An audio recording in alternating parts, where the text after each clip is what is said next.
6 crore PF खाता धारकों के लिए बड़ी खुशखबरी है। ईपीएफओ के सेंट्रल बोर्ड ऑफ ट्रस्टी ने ईपीएफ योगदान पर ब्याज दर में कोई कटौती नहीं की है। ईपीएफओ सब्सक्राइबर्स को 2020-21 के लिए ईपीएफ योगदान पर 8.5% ब्याज मिलेगा। पिछले वित्त वर्ष के लिए भी ईपीएफ योगदान पर इतना ही ब्याज दिया गया है। इस बात की बहुत अधिक संभावना थी कि ईपीएफ पर ब्याज दर घटाई जा सकती है, लेकिन लोगों को राहत दी गई है।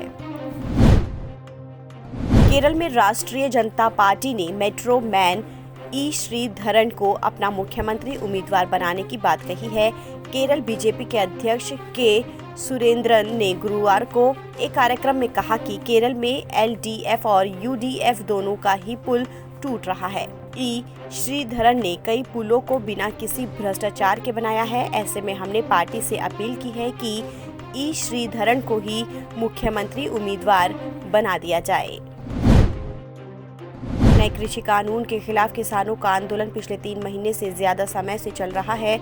इस बीच किसान नेता राकेश टिकैत का कहना है कि इसी महीने आंदोलन के समर्थन में एक बीजेपी सांसद का इस्तीफा होगा। जितने बीजेपी के सांसद हैं उतने दिन ये आंदोलन चलेगा। हालांकि राकेश टिकैत ने बीजेपी सांसद के नाम का खुलासा नहीं किया है, लेकिन कई तरह की अटकलें लगाई जा रही हैं। राष्ट्रीय जनता दल और समाजवादी पार्टी के बाद शिवसेना ने तृणमूल कांग्रेस प्रमुख ममता बनर्जी को गुरुवार को अपना समर्थन दिया और कहा कि वो पश्चिम बंगाल में विधानसभा चुनाव नहीं लड़ेंगी। ममता बनर्जी को बंगाल की असली शेरनी बताते हुए शिवसेना ने तृणमूल कांग्रेस से एकजुटता दिखाने का संकल्प लिया। पार्टी ने पहले कहा था कि वो राज्य में चुनावी मुकाबले में उतरेगी। पश्चिम बंगाल में विधानसभा चुनाव की तारीखें नजदीक आने के साथ ही राजनीतिक पार्टियों का जोश बढ़ता नजर आ रहा है। पश्चिम बंगाल बीजेपी के प्रमुख दिलीप घोष ने गुरुवार को कहा कि बीजेपी 19 में आधा और 21 में साफ के मंत्र पर चल रही है। इस चुनाव में हमारी पार्टी 200 से ज्यादा सीटें जीतेगी। हरियाणा में सरकारी के बाद अब निजी क्षेत्रों में भी नौकरियों में 75% आरक्षण दिया जा रहा है। इस फैसले का बहुत बड़ा असर स्थानीय कंपनियों पर पड़ेगा। इस बीच federation of Indian chambers and industry यानी FICCI ने इसे लेकर ऐतराज जताया है। FICCI ने कहा है कि फैसले का प्रतिकूल असर होगा और इसके फलस्वरूप उद्योग राज्य से बाहर जाने के लिए मजबूर होंगे। नेटफ्लिक्स, अमेजन प्राइम वीडियोज जैसे ओवर द टॉप यानी OTT प्लेटफॉर्म पर परोसे जा रहे अनाप शनाप कंटेंट से देश की सबसे बड़ी अदालत सुप्रीम कोर्ट चिंतित है। सुप्रीम कोर्ट ने सुनवाई के दौरान कहा कि OTT प्लेटफॉर्म पर अश्लील कंटेंट दिखाए जा रहे हैं, जिस पर नियंत्रण बेहद जरूरी है। कोर्ट ने कहा कि सरकार OTT को लेकर बनाए नए गाइडलाइन को रिकॉर्ड पर रखे। सुप्रीम कोर्ट ने कहा कि OTT प्लेटफॉर्म्स पर स्क्रीनिंग की जरूरत है।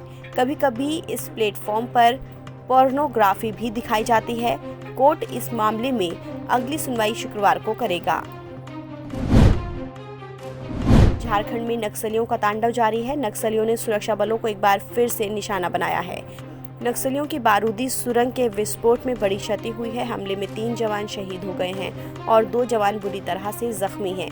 ये नक्सली हमला पश्चिमी सिंहभूम के टोकलो थाना के लांजी जंगल में गुरुवार की सुबह हुआ है। यहाँ बारूदी सुरंग विस्फोट में जगुआर के 3 जवानों की शहादत हुई है और 2 जवान घायल हुए हैं। घायल जवानों को हेलीकॉप्टर से बेहतर इलाज के लिए रांची लाया गया है।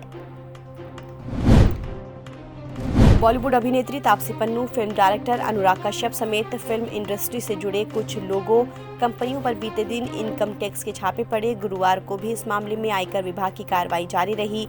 गुरुवार को IT अफसरों ने अनुराग कश्यप, तापसी पन्नू का बयान दर्ज किया। इसके अलावा आयकर विभाग ने कुछ लॉकर्स पर पाबंदी लगा दी है।